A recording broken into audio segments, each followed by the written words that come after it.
you have this view of making the smallest tea worker in a factory to be more empowered in the way they are employed in the tea estate. So, in a decision making in a tea industry is typically a tripartite activity. It involves the government, the tea garden, and the worker. So, if you have to fulfill that vision of making the smallest tea workers in any given garden, what kind of policy change, or more importantly, what kind of mindset change do you think is required in tea industry? I know that Amalgamated Plantation works with more than 1,000 small farmers, and also in Munnar, it is kind of a cooperative uh, structure. But what kind of mindset change or policy change that you think is required? You see, that's a very front-loaded question. It's a very difficult question to answer in a short while. Yet I know, meaning for you and for people who are going to view us later, it is actually something that they don't want to get bored with, because it requires a lot of academic discussion as to what are the options. Yeah, so However, just maybe 2-3 pointers on this. I will give you 2-3 pointers, but it would be unfair to just give you 2-3 pointers without a framework. So let me give you the framework. See, the framework of the regulated tea industry is not based only on three things. The most important is the consumer. If there is no consumer, people like you and me, people like you Hmm. and me, if we don't have tea, then who will tea sell? So I think the fourth person, there's a government research regulation. There's somebody who is an investor who does the investments, and actually there are the workers who invest and also actually are part of the entire ecosystem. But the consumer is the most important, because if the Unilever, if the Tata Global Beverages, if the Balbutris, if the smaller organization, right, who buy tea selling in Mama, they don't buy you fully. So Mhm. a lot of it is dependent on demand, supply, and price. So I think that's a very important part to put in any of the discussion. So I have always said in these discussions that when government calls people, they call people who are only the people who are manufacturing, or they call the workers.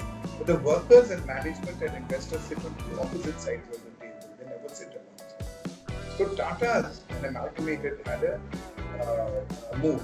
And what we really did was we gave 20% roughly of our shares to the workers.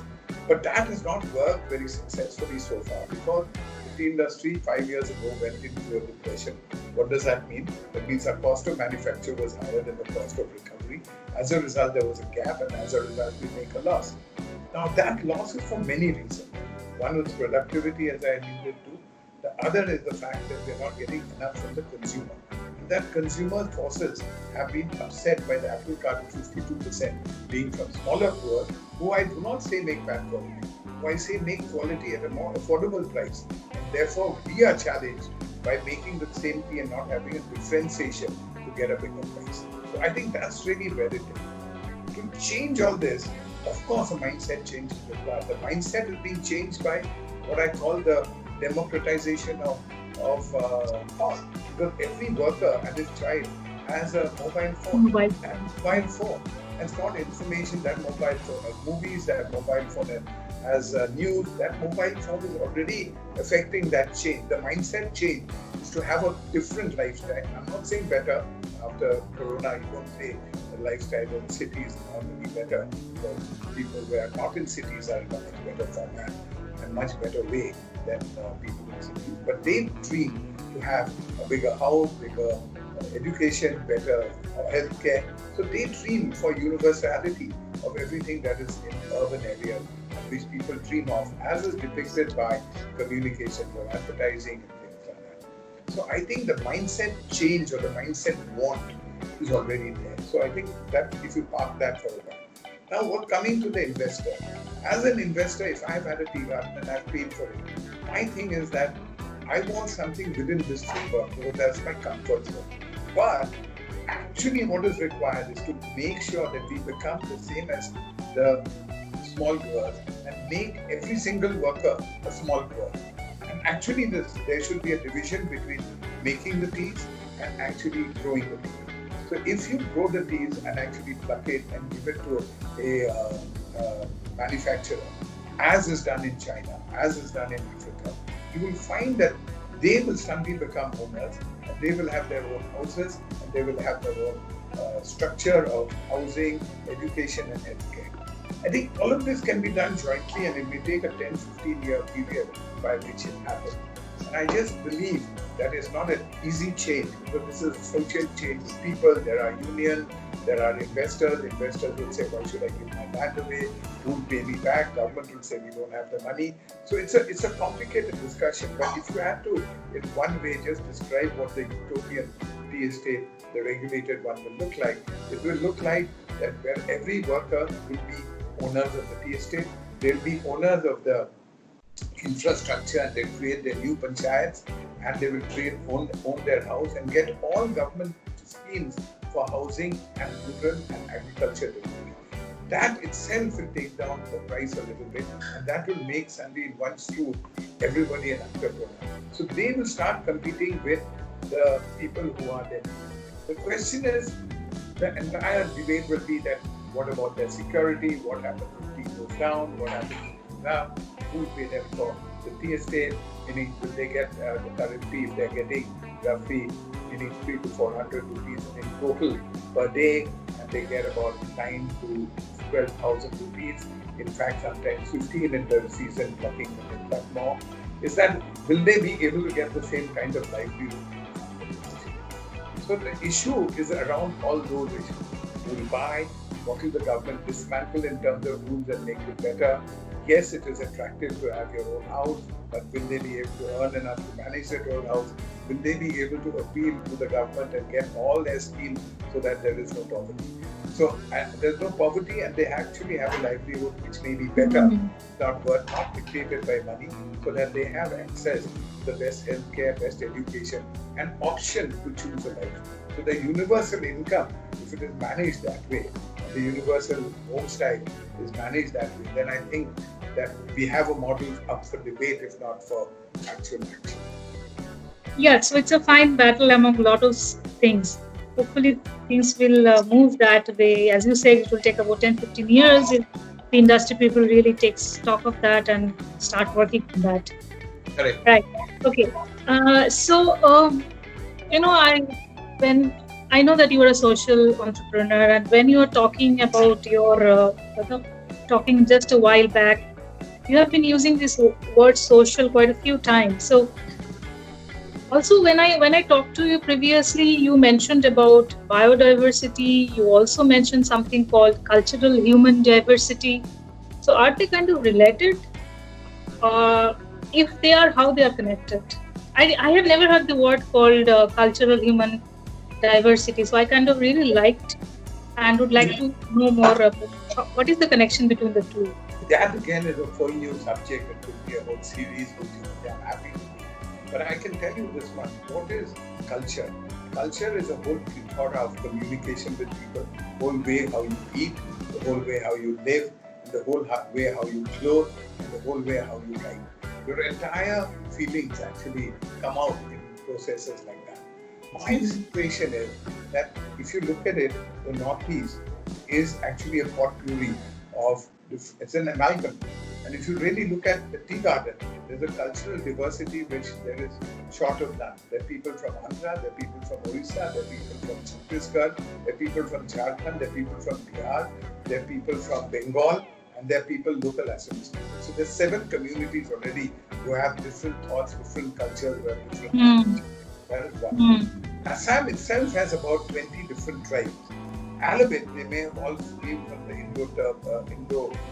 Tibeto-Burman kind of origin, but really meaning from the Tibetan Mekong Valley kind of civilization which moved on to Burma and came away. Assam itself has 20 different delivery items, meaning where I have an investment in tourism in Assam, in Tezpur. There are 7 communities there. Let me just tell you: Nishi community, the Boro community, the Mishing community, the Bengalis, the Adivasis, the Caste Hindu Assamese, the Muslim Assamese, and then you have another 2 different communities which I can't recall, who actually are thriving. So a combination of these 20 and these different people that have come from Bihar and Chhattisgarh, Jharkhand, Odisha. I think you could not have more diverse sort of situation than that in the human. Almost like Indian Army. They have like people from all over Almost the like- country. Almost like the United States of Assam, USA. Yeah, United States of Islam. Yes. Really what it would be. So I think in that, it is so interesting that actually in terms of biodiversity, the Eastern Himalaya and the sub-Indian Himalayan region, including the river, I think are probably one of the most diverse, biodiverse cultures. And the reason is because there is snow line to sea line. If you take away the politics of it, actually there is from Bhutan to Bangladesh, what we call. But actually that is the snow line to sea line. Right up to Bangladesh and to Myanmar. From the whole cultural diversity is such, therefore different temperature, different soil construct, different geological features, different anthropological features which we talked about. I think you have a very, very powerful situation to say that the most biodiverse region in India or in Asia is probably this area in terms of the population area regime, in terms of biodiversity species that exist. So I think it's very important to understand that biodiversity in terms of the rock structure, in terms of snow line to sea line, in terms of the people structure, which is anthropology, and in terms of the kind of plants, animals, food, fruits, bees, butterflies, you cannot get it better in nature than that. Lot of tea estates are also like, they call themselves biodiversified tea estates because they take care of a lot of these things that you are mentioning. Is there one in Assam that you could talk about? Like, I know a couple of them in Darjeeling. I'm not very sure about the ones in Assam. I think everybody has realized one thing, that monocultures are not good. So what the British did when they came, and rightly at that time, it was about industrialization, that was the model, that was how do we make it productive, this was a ready-made market, so there was market, government and investor. They actually bought the tea, there was unemployment in places, they brought the workers. They took it and sold it. So this was done by breaking and bringing down the entire forest. The entire forest and biodiversity of the forest was reduced to what is called just the tea plant, Camellia sinensis, along with shade trees. Yeah, this I have heard this, yes. So basically it became a monoculture. What everybody is saying now, they're quite happy with that. We are eco-friendly, we are basically organic, we are basically wanting to make tea very friendly with nature, and we are biodiverse. I'm sure there are tea estates like that. I haven't seen one in my travels, like from Darjeeling to other places, but many people have made good attempts at growing more agroforestry. The balance of agroforestry will bring back some of the life of which was there before 1835, which was the forestry along with tea. And that in a mixture will be good. And that's why the small tea growers have high productivity, and probably if they don't follow the monoculture route and bring about a balance, I think that they will be able to convert tea gardens into agroforestry and have much more delivery. For example, betel nut, for example, coconut, for example, pepper, for example, palm, for example, a whole lot of trees from Dalchini to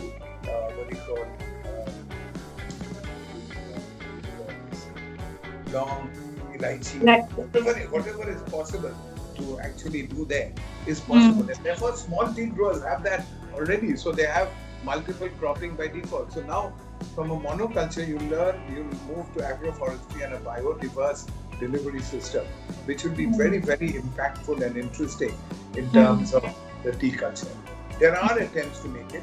We in one of our estates, Hatikudi, tried to convert it. Yeah, I tried the tea, yes. We have tried to convert it into wholly organic. I think we failed. We failed primarily because of three reasons.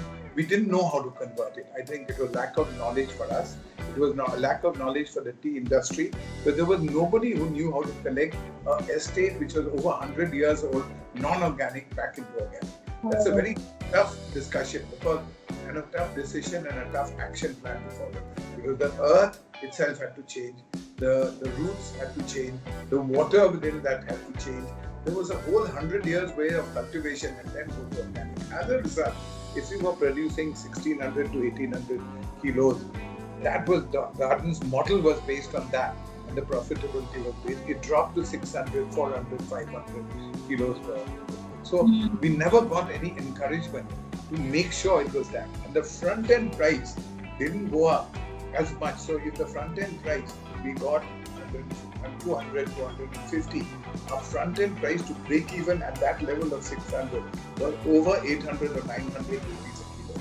So therefore there was always a challenge. So I can tell you from experience that actually it was not a great decision, primarily because of lack of knowledge. I don't even know if it's ever possible to convert a inorganic garden fully into organic. I don't even know. But there may be people who are wiser, and I'll be happy to be advised and to learn on that. So that's how that All right. Yeah, get that. Okay.